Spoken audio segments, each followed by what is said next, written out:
नमस्कार साथीगण, कैसे हो आप सब। आशा करता हूं आप सब ठीक होंगे, मस्त होंगे, हंसते खेलते मुस्कुराते रहिएगा। साथियों, भारतीय डाक विभाग इंडियन पोस्ट ऑफिस द्वारा ग्रामीण डाक सेवक जीडीएस के पद पर न्यू वैकेंसी आ गई है। दोबारा से आप अगर फॉर्म अप्लाई करना चाहते हो तो कर सकते हो। आइए, ये वैकेंसी कहां से आई है, क्या कुछ यहां पर नया अपडेट है, बोर्ड पर ध्यान दीजिए। लाइक का बटन जरूर दबा देना और अपनी प्यारी प्यारी उंगलियों से चैनल को पहली बार अगर देखा है तो सब्सक्राइब भी कर लेना। साथियों, Indian post GDS new vacancy 2024-25 की मैं बात कर रहा हूं। ऑनलाइन फॉर्म की जो डेट है वह है 26 सितंबर से और 30 सितंबर है। ठीक है, तो जल्दी आप फॉर्म अप्लाई कर देना। एडिट और करेक्शन अगर करना चाहो, फॉर्म में कोई जाने अनजाने में गलतियां हो जाती है तो वह 1 अक्टूबर से और 3 अक्टूबर तक हो सकेगा। यहां पर साथियों जो फीस लगने वाली है अनरिजर्व ईडब्ल्यूएस की 100 रुपए, अदर जितनी भी कैटेगरियां हैं उनकी कोई भी फीस नहीं है। केवल जनरल कैटेगरी के बच्चों की फीस लगेगी, वो भी पुरुषों की। अगर कोई जनरल कैटेगरी की महिलाएं हैं तो उनकी भी यहां पर फीस नहीं लगेगी। यहां पर जो पद है जीडीएस में 3 प्रकार के हैं। एक तो है बीपीएम ब्रांच पोस्ट मास्टर, जिसका बेसिक पे 12,000 से 29,380 रुपए होता है। आपको बता दूं कि इसकी जो सैलरी है 12,000, तो आप इसको जोड़ लो, 6,000 डीए मिल जाता है और 250 रुपए ऑफिस मेंटेनेंस के मिल जाते हैं। तो 18,000 के अप्रोक्स जो है बीपीएम की यहां पर सैलरी हो जाती है। वहीं बात करें एबीपीएम और डाक सेवक की सैलरी की, तो 10,000 से 24,470 रुपए बेसिक पे है। सैलरी जोड़ लीजिए 10,000 रुपए, तो यहां पर शुरुआत में बेसिक पे हो जाता है। 10,000 का हम 50% लगाएंगे महंगाई भत्ता यानी कि डीए, तो वो 5,000 रुपए हो जाएगा। 180 रुपए साइकिल मेंटेनेंस के मिल जाते हैं। टोटल 15,000 के अप्रोक्स जो है सैलरी एबीपीएम और डाक सेवक को शुरुआत में मिलती है। कुछ बच्चे यह कहेंगे सर ये 29,380 रुपए क्या है, ये 24,470 रुपए। साथियों, यहां पर जब आप रिटायरमेंट के कगार पर होंगे तब तक आपका बेसिक पे इतना बढ़ने का चांसेस है। जब आपका इतना बेसिक पे बढ़ जाएगा तो आप भी लगा सकते हो। जैसे यहां पर 12,000 का मैंने डीए लगाया, तो अगर 29,380 रुपए आपका बेसिक पे होता तो अगर आप इसका 50% लगाते तो कितना हो जाता, उसी अनुसार फिर आपकी सैलरी बढ़ जाती। ठीक है, लेकिन अभी 12,000 है और 10,000 है एबीपीएम का, ये आपकी सैलरी रहने वाली है। एज 18 से और 40 वर्ष है जनरल कैटेगरी के बच्चों की। एससी एसटी को अधिकतम आयु सीमा में 5 वर्ष की छूट है। ओबीसी को 3 वर्ष की छूट है। ऑल कैटेगरी पीएच कैटेगरी के अभ्यर्थी है, विकलांग भाई बहन है, उनको 10 वर्ष तक की छूट है। क्वालिफिकेशन 10वीं पास है, आपने भारत देश के किसी भी विद्यालय स्कूल से 10th पास आउट किया है तो आसानी से फॉर्म अप्लाई कर सकते हो। सिलेक्शन प्रोसेस में अगर देखा जाए साथियों, तो इसमें किसी भी प्रकार का कोई एग्जाम्स नहीं होगा, बिना परीक्षा डायरेक्ट भर्ती है। मेरिट लिस्ट निकलती है और इसमें 1 से और 10 मेरिट लिस्ट निकल जाती है। और ये जो मेरिट लिस्ट निकलती है 10वीं में आपके कितने परसेंटेज है वो मुझे कमेंट करके अवश्य बताइएगा। आपको कट ऑफ की मैं बात करूं तो पिछले 23 और 24 वर्ष में जो वैकेंसियां आई है उनमें जो कट ऑफ गया है 23 वाली और वैकेंसी का जो कट ऑफ गया था वो है 80 प्लस गया था। ठीक है, नेक्स्ट यहां पर जो 2024 में वैकेंसी आई है हुई है जीडीएस की, इसका कट ऑफ अभी क्या है, अभी सेकंड लिस्ट आई है, अभी तो बहुत लिस्ट आएंगे, तो 90 प्लस कट ऑफ गया है। तो इतना आपका है परसेंटेज, तो ठीक है आपकी नौकरी लग जाएगी। अब इस भर्ती की बात करते हैं साथियों। शेड्यूल 2 जुलाई 2023 के नाम से एक भर्ती आई थी जुलाई माह में 30,041 पदों पर, ग्रामीण डाक सेवक जीडीएस के पद के लिए ही। यहां पर क्या है, नॉर्थ ईस्ट के अंदर जो मणिपुर राज्य है वहां 68 पदों पर भर्तियां थी। मणिपुर की लोकल भाषा इंग्लिश और मणिपुरी है। यहां इंटरनेट सेवा बंद हो गई थी, तो इस कारण क्या है बच्चे फॉर्म नहीं अप्लाई कर पाए थे शेड्यूल 2 वाला। अब उनको फिर से मौका मिला है, दोबारा से वो फॉर्म अप्लाई कर सकते हैं और ये वही वैकेंसी है दोस्तों, समझ चुके होंगे। जीडीएस ऑनलाइन एंगेजमेंट की ऑफिशियली वेबसाइट पर आपको जीडीएस की वैकेंसी फिर से दिखाई दे रही है एंड नए कुछ अपडेट भी आपको यहाँ दिखाई दे रहे हैं, तो उनके रिलेटेड मैं यहाँ पर वेबसाइट पर चर्चा करने वाला हूँ। साथियों, यहाँ पर जो ये लाइनें आपको दिखाई दे रही है बड़ी इंपॉर्टेंस है। आपको बता दूं कि जो फर्स्ट नंबर की लाइन है यहाँ, ये लाइन है कि शेड्यूल 2 जुलाई 2023 में जो वैकेंसी आई थी 30,041 पदों पर, तो वहाँ क्या है, इधर नॉर्थ ईस्ट साइड जो मणिपुर राज्य है, तो वहां क्या है पिछले साल जब ये भर्ती आई थी तो इंटरनेट की सेवा क्या है बंद कर दी गई थी, तो बच्चों ने फॉर्म अप्लाई नहीं किया, तो उनके लिए फिर से मौका यहाँ पर दिया गया है। दोबारा से वो बच्चे फॉर्म अप्लाई कर सकते हैं। उसी के रिलेटेड कहीं ना कहीं, तो उसी के रिलेटेड यह नोटिफिकेशन आपको यहाँ ऑफिशियली वेबसाइट पर देखने को मिल रहा है।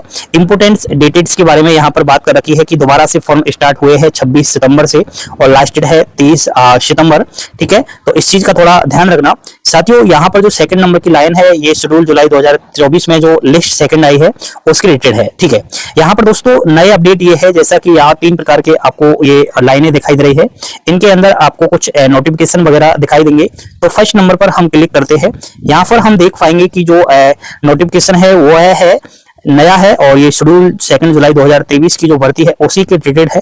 साथियों यहाँ पर जो शेड्यूल 2 जुलाई 2023 वाली जो वैकेंसी है मणिपुर डिवीजन्स की, तो यहाँ दोबारा से जो एप्लीकेशन विंडो ओपन हुआ है उसकी डिटेल्स के बारे में बता रखा है एंड यहाँ पर एडिट और करेक्शन की जो विंडो है, ठीक है, उसके बारे में बता रखा है। वो मैंने जानकारी आपको बोर्ड पर भी दे दी है और यहाँ पर ये चीज है। ठीक है, नेक्स्ट दोस्तों जब हम सेकंड नंबर का नोटिफिकेशन डाउनलोड करेंगे तो इसमें हम देख पाएंगे मणिपुर डिवीजन्स के अंदर कितनी वैकेंसी है। देखिए नॉर्थ ईस्ट के अंदर ये मणिपुर डिवीजन्स आता है, तो यहाँ पर जैसे सिलेक्ट डिवीजन पर हमें क्लिक करना है।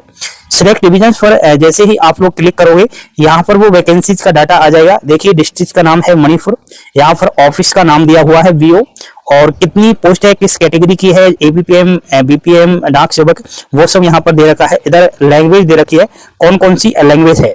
ठीक है, तो वो मणिपुर के अंदर बस 2 ही लैंग्वेज है साथियों, एक तो है इंग्लिश और दूसरी है मणिपुरी।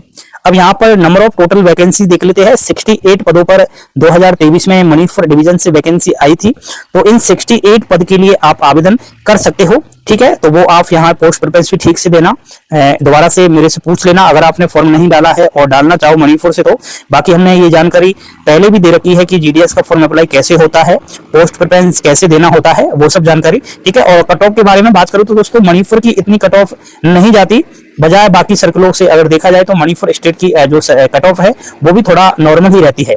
चलिए वापस वेबसाइट पर आ जाते हैं और वापस वेबसाइट पर जब हम थर्ड नंबर पर क्लिक करेंगे नोटिफिकेशन के ऊपर, तो थर्ड नंबर पर साथियों यहाँ पर जो पिछली नोटिफिकेशन आया था, ये देखिए शेड्यूल जुलाई 2023 का जो नोटिफिकेशन है वही बता रखा है। तो इसमें कुछ ज्यादा खास है नहीं, सारी जानकारी मैंने आप लोगों को दे दी है। ठीक है, तो इसको देख लीजिए, ये फॉर्म कब से कब शुरू हो रहा है। तो ये जो फॉर्म पिछली बार हुआ था 3/8/2023 से और 23/8/2023 को।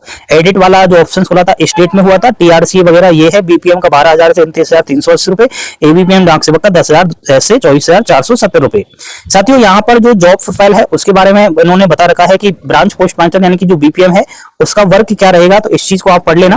ठीक है, नेक्स्ट यहाँ पर असिस्टेंट ब्रांच पोस्ट मास्टर जिसे हम एबीपीएम कहते हैं, तो उसका जो वर्क रहेगा वो क्या क्या रहेगा ये बता रखा है और डाक सेवक का जो वर्क है वो भी यहाँ पर बता रखा है। एलिजिबिलिटी क्राइटेरिया के बारे में भी बता रखा है साथियों। यहाँ पर एज लिमिट की देख लीजिए 18 से 40 वर्ष एंड यहाँ पर आरक्षित कैटेगरियों को जो है एज में रिलैक्सेशन दिया गया है। वो एज में रिलैक्सेशन किस प्रकार दिया गया है यहाँ पर ये नोटिफिकेशन में यहाँ आप लोग देख लीजिएगा। ठीक है, SC/ST को 5 साल, ओबीसी 3 इयर्स, अगर आप ईडब्ल्यूएस हो तो कोई भी रिलैक्सेशन नहीं है। पीडब्ल्यूडी कैटेगरी 10 साल का, ओबीसी पीडब्ल्यूडी है तो 13 साल, SC/ST का पीडब्ल्यूडी है तो अधिकतम आयु सीमा में 15 वर्ष यानी कि 55 वर्ष तक का वो अप्लाई कर सकता है। एजुकेशन क्वालिफिकेशन के रूप में दोस्तों 10th पास आउट चाहिए। उसके अलावा अदर क्वालिफिकेशंस अगर देखा जाए तो दोस्तों यहाँ पर लोकल लैंग्वेज का ज्ञान होना चाहिए। अभी मणिपुर जो डिवीजन है वहां पर इंग्लिश लैंग्वेज है और मणिपुर है तो उनका ज्ञान होना चाहिए, वो 10th क्लास में पढ़ी होना चाहिए। Other qualification knowledge of computer, cycle चलाना आना चाहिए। ये सब थोड़ा आपको ध्यान रखना है और कुछ है नहीं दोस्तों इसमें खास। बाकी आपको बता दूं फॉर्म के बारे में इन्होंने बता रखा है कि कैसे अप्लाई करना है, तो ये ऑफिशियली वेबसाइट की लिंक वीडियो के डिस्क्रिप्शन में मिल जाएगी। नोटिफिकेशन डाउनलोड करोगे इसमें मिल जाएगी, गूगल पर भी सर्च कर सकते हो इंडिया पोस्ट जीडीएस। ठीक है, सिलेक्शन क्राइटेरिया के बारे में इन्होंने साफ साफ बता रखा है साथियों की 10th की प्रतिशत को देख करके ही यहाँ पर आपका सिलेक्शन होने वाला है। आपकी ग्रेड पॉइंट मार्क्स जो भी है उसको प्रतिशत में कन्वर्ट किया जाएगा। इस तरीके से आप देख लेना। अगर आप सीजीपीए से पास आउट है यानी सीबीएसई से पास आउट है सॉरी, तो यहाँ पर आपका ग्रेड मार्कशीट में कुछ इस प्रकार है, पॉइंट अगर इस प्रकार है तो उसको 9.5 से मल्टीप्लाई कर लेना तो प्रतिशत निकल कर आ जाएगा और फॉर्म अप्लाई करते समय आपको प्रतिशत में ही ये सब डालना होता है साथियों। ठीक है, तो इस नोटिफिकेशन को एक बार आप लोग डाउनलोड कर लेना। ठीक है, ये टेलीग्राम चैनल पर मिल जाएगा। अब यहाँ पर इन्होंने डॉक्यूमेंट वेरिफिकेशन के बारे में बता रखा है कि अगर आपका सिलेक्शन हो जाता है मेरिट लिस्ट में तो डॉक्यूमेंट वेरिफिकेशन के लिए ओनली 15 दिन का समय मिलता है, पहले 10 दिन का समय एक्स्ट्रा और 5 दिन का समय मिलता है। 15 दिन के भीतर आपको डॉक्यूमेंट वेरिफिकेशन करवाने जाना पड़ता है। सेकंड बीबी में भी होता है दोस्तों, सेकंड बीबी के लिए भी 15 दिन का इसमें समय दिया जाता है, तो थोड़ा इस चीज का ध्यान रखना। बाकी इस भर्ती के बारे में बता रखा है कि ये पुरानी भर्ती है, तो 31 दिसंबर 2023 तक इसका प्रोसेस चला था, लेकिन ये दोबारा से मणिपुर डिवीजन के अंदर फॉर्म अप्लाई हुआ है। इसी के अंदर दोस्तों कुछ फॉर्म्स आपको मिलेंगे अंडरटेकिंग वगैरह, तो ये अंडरटेकिंग फॉर्म जो आपका डॉक्यूमेंट वेरिफिकेशन होता है उस समय आपको फिल करने होते हैं। वहां पर फीस के बारे में इन्होंने बता रखा है, देखिए फीस 100 रुपए लगेगी, ठीक है, आप लोगों की। अगर आप जनरल से हो तो, बाकी SC ST से हो तो कोई भी फीस आपकी है नहीं। एप्लीकेशन ऑनलाइन एप्लीकेशन के बारे में इन्होंने बता रखा है, फोटो वगैरह किस फॉर्मेट में होना चाहिए, तो कुछ ज्यादा है नहीं दोस्तों, ये अपडेट था। चलिए वापस मैं वेबसाइट पर लेकर चलता हूं, आपको कुछ और भी जानकारी वहां पर देनी है मुझे, ठीक है। कुछ और भी इंपोर्टेंट बातें हैं, जैसे कि दोस्तों आप रजिस्ट्रेशन नंबर पर क्लिक करना है यहाँ पर फर्स्ट पर, ठीक है। जैसे ही रजिस्ट्रेशन पर क्लिक करोगे साथियों, अगर आपको रजिस्ट्रेशन GDS शेड्यूल 2 जुलाई 2023 वाली भर्ती में करना है तो यहाँ क्लिक कीजिए। अगर आप भूल चुके हो, यानी कि पिछली शेड्यूल जुलाई 2023 वाली भर्ती में आपने फॉर्म तो डाला था, लेकिन आप रजिस्ट्रेशन भूल चुके हो तो उसको फॉरवर्ड कर सकते हो। Forward registration GDS special cycle वाला, अगर आपको स्पेशल साइकिल की जो भर्ती आई थी ना 12,828 पदों पर, इसका आप रजिस्ट्रेशन भूल चुके हो तो ये दोबारा से आप इसको ले सकते हो, फॉरवर्ड मार्क कर सकते हो। और अभी लेटेस्ट जो वैकेंसी आई हुई है शेड्यूल जुलाई 2023, इसका भी आप रजिस्ट्रेशन दोबारा से ले सकते हो।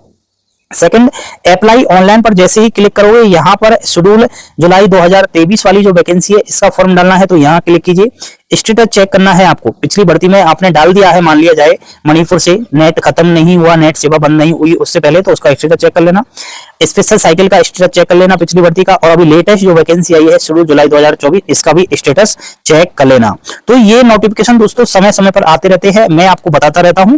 इस तरीके से ये 8-10 प्रकार के नए नोटिफिकेशन है जो आपके काम के हैं, तो इन चीजों को थोड़ा आगे लेकर जाइए। नेक्स्ट दोस्तों, यहाँ पर जो ये नया अपडेट इधर रहता है, ये जो शेड्यूल जुलाई 2024 वाली वैकेंसी है, इसमें शॉर्टलिस्ट कैंडिडेट्स की जो मेरिट लिस्ट आती है वो यहाँ पर आपको दिखाई देती है। कैसी लगी जानकारी पसंद आई हो दोस्तों तो इस वीडियो को शेयर करें, लाइक करें, और चैनल पर पहली बार विजिट किया है तो सब्सक्राइब जरूर करें। थैंक यू, धन्यवाद। जय हिंद, जय भारत। अब न्यू अपडेट है ऑफिशियली वेबसाइट पर इसी भर्ती को लेकर के, और बहुत सारे अपडेट है आप सभी के लिए। देखिए, अगर आपने पहले से रजिस्ट्रेशन करवा दिया है मणिपुर राज्य के अंदर तो कोई बात नहीं, आप अगर न्यू रजिस्ट्रेशन करना चाहते हो तो कर सकते हो। रजिस्ट्रेशन भूल चुके हो तो आप फॉरगेट कर सकते हो। एंड 2024 वाली जो शेड्यूल जुलाई वाली वैकेंसी आई है, इसका अगर रजिस्ट्रेशन नंबर भूल चुके हो तो वो वापस आप जो है फॉरगेट उसको कर सकते हो, मोबाइल नंबर याद होना चाहिए। नेक्स्ट अपडेट ये है वेबसाइट पर कि आप अपना स्टेटस चेक कर सकते हो, चाहे 2023 में वैकेंसी में फॉर्म अप्लाई किया, भले आपने 2024 वाली वैकेंसी में अप्लाई किया। फीस पेमेंट स्टेटस भी आप चेक कर सकते हो 2023 और 24 GDS की भर्ती का। तो ये नए अपडेट है, ये अपडेट बार बार नहीं मिलते, इसलिए साथियों अगर ये काम आपको करना है तो तुरंत कर लीजिए, वरना ये जो अभी लिंक प्रोवाइड करवा रखी है कुछ टाइम के लिए ये बंद भी हो जाती है। ये काम कीजिए। बहुत सारे बच्चे कहते मैं रजिस्ट्रेशन नंबर भूल गया, मैं स्टेटस नहीं चेक कर पा रहा, तो वो कर लीजिए, ठीक है। अब साथियों क्या करना है आपको, जैसे कि यहां इस भर्ती में सभी राज्यों के अभ्यर्थी फॉर्म तो अप्लाई कर सकते हैं, लेकिन एक कंडीशंस है, आपने 10th कक्षा में जो है या तो इंग्लिश सब्जेक्ट्स या फिर जो है मणिपुरी सब्जेक्ट्स पढ़ी है तो ही आप अप्लाई कर सकते हो। अगर आपने 10वीं कक्षा में इंग्लिश और मणिपुरी सब्जेक्ट नहीं पढ़ी है तो ये वाली भर्ती में फॉर्म अप्लाई नहीं कर सकते। ये अपनी 10th की जो मार्कशीट है उसमें देखना कि ये सब्जेक्ट्स आपने पढ़ी है या नहीं पढ़ी, ठीक है दोस्तों, क्योंकि यहां पर लोकल लैंग्वेज का ज्ञान होना चाहिए, इंग्लिश और मणिपुरी। बाकी दोस्तों इस भर्ती का हर किसी विद्यार्थी को पता नहीं है, आपके लिए गोल्डन अपॉर्चुनिटी है, दोबारा से आप लोग यहां फॉर्म अप्लाई कर सकते हो। अगर आपने पिछली साल 2023 में अप्लाई नहीं किया फॉर्म, तो ये 8-10 प्रकार के नए जो नोटिस थे, नए जो अपडेट थे वो मैंने आपको बताए। जानकारी कैसी लगी, लाइक शेयर सब्सक्राइब। एंड दोस्तों इसका जो नोटिफिकेशन आया हुआ है वह मैं आपको टेलीग्राम चैनल पर डाल रहा हूं, वहां से आप अपने मोबाइल में डाउनलोड कर लेना, ठीक है। हंसते खेलते मुस्कुराते रहो, जीवन के अंदर यही काम आने वाला है दोस्तों। पल पल की अपडेट पाने के लिए जुड़े रहो अभिषेक क्लासेस यूट्यूब चैनल के साथ। थैंक यू, धन्यवाद। जय हिंद, जय भारत।